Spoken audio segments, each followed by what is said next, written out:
Democratic Republic of the Congo, hatred has rarely emerged spontaneously from the streets.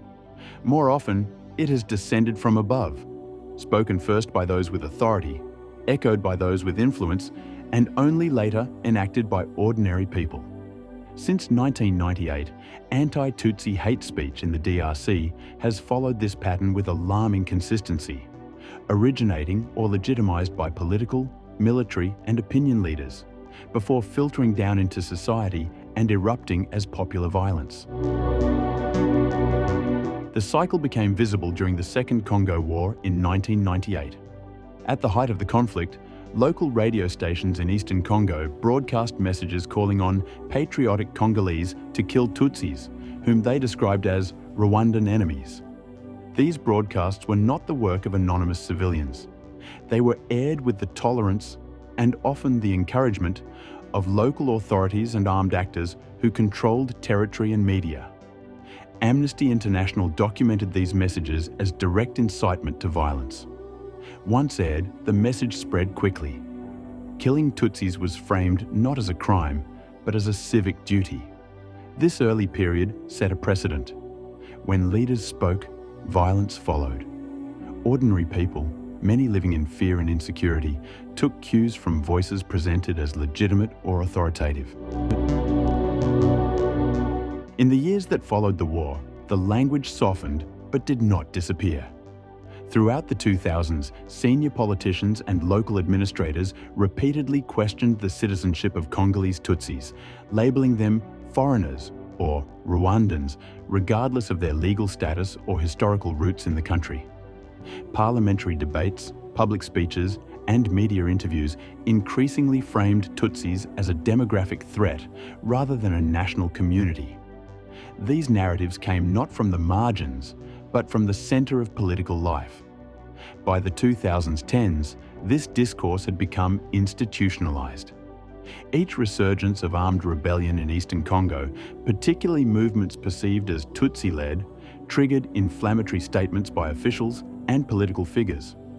Rather than isolating armed groups, leaders frequently spoke in ethnic generalizations. The distinction between combatants and civilians eroded. Tutsis as a whole were blamed for insecurity, creating a climate in which harassment, forced displacement, and lynchings became socially tolerated. With the rise of social media, leaders found new platforms. Statements made by politicians, military officers, and influential commentators were clipped, reposted, and radicalized online. Hate speech no longer required a radio transmitter. It traveled instantly through phones and messaging apps, often stripped of context, but retaining authority because of its source. Warnings intensified in the early 2020s. In 2022, Rwanda formally alerted the United Nations Security Council to persistent hate speech and incitement against Rwandaphone and Tutsi communities in the DRC. These concerns were not abstract. They cited speeches, demonstrations, and official rhetoric that portrayed Tutsis as invaders, spies, or enemies of the state. Yet inside the DRC, few high-level figures were sanctioned for such language. The situation reached a critical point in 2025.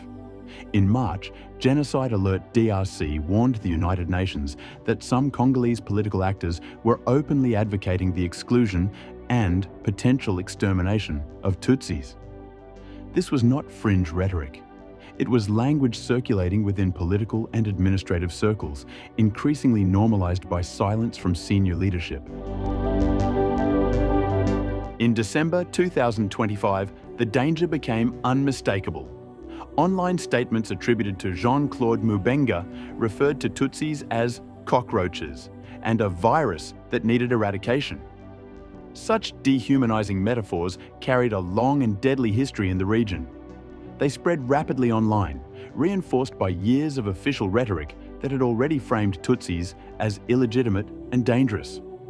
Only days later, anti-Tutsi speech reached its most symbolic moment when Major General Sylvain Ekenge, the official spokesperson of the Congolese Armed Forces, spoke on national television.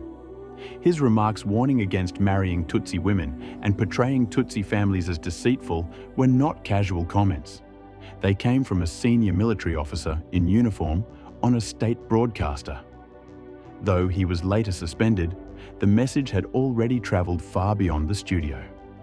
For many Congolese citizens, such statements served as permission.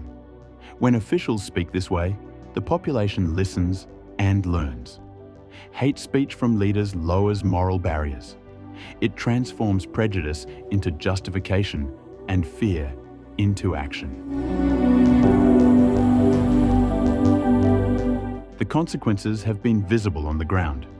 In areas where anti-Tutsi rhetoric is strongest, ordinary civilians have engaged in harsh actions: public harassment, forced expulsions, destruction of homes, denial of services, and, in some cases, mob violence and lynchings. These acts are often carried out not by organised militias, but by neighbours, people who have absorbed years of messages portraying Tutsis as enemies of the nation. Thus, the violence against Tutsi communities in the DRC cannot be understood as spontaneous popular hatred. It is the end stage of a long chain.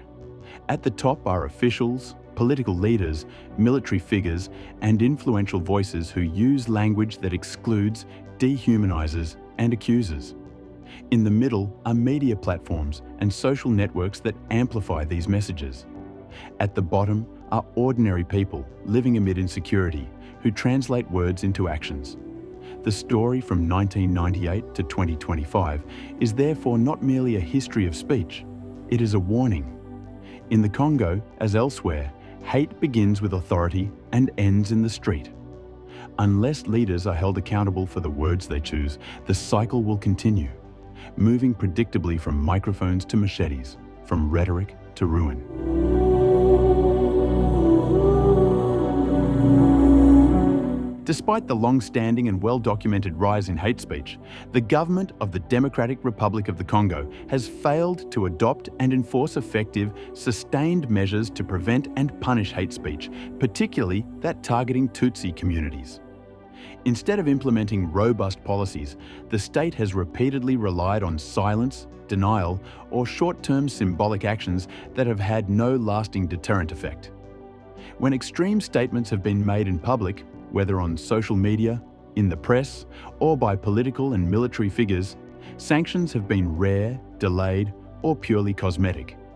There is no consistently enforced national framework specifically designed to combat hate speech, no independent and empowered monitoring mechanism, and no sustained state-led public campaign aimed at protecting targeted communities. This institutional vacuum has allowed inflammatory rhetoric to flourish with near impunity. More concerning still is the role of senior state leadership itself in reinforcing ethicized narratives of conflict. On numerous occasions, particularly in recent years, the president of the DRC, Félix Antoine Tshisekedi Tshilombo, has publicly accused Rwanda of destabilizing eastern Congo through the Tutsi population, frequently linking Congolese Tutsis, explicitly or implicitly, to armed groups such as M23. While regional tensions and cross-border security concerns are legitimate subjects of diplomatic and political debate, presidential rhetoric has often relied on broad ethnic generalizations, failing to clearly distinguish between the Rwandan state, armed movements, and Congolese Tutsi civilians. When the head of state suggests that Rwanda uses the Tutsi, or that the country's insecurity is rooted in the Tutsi question, the message received by the general population is unmistakable.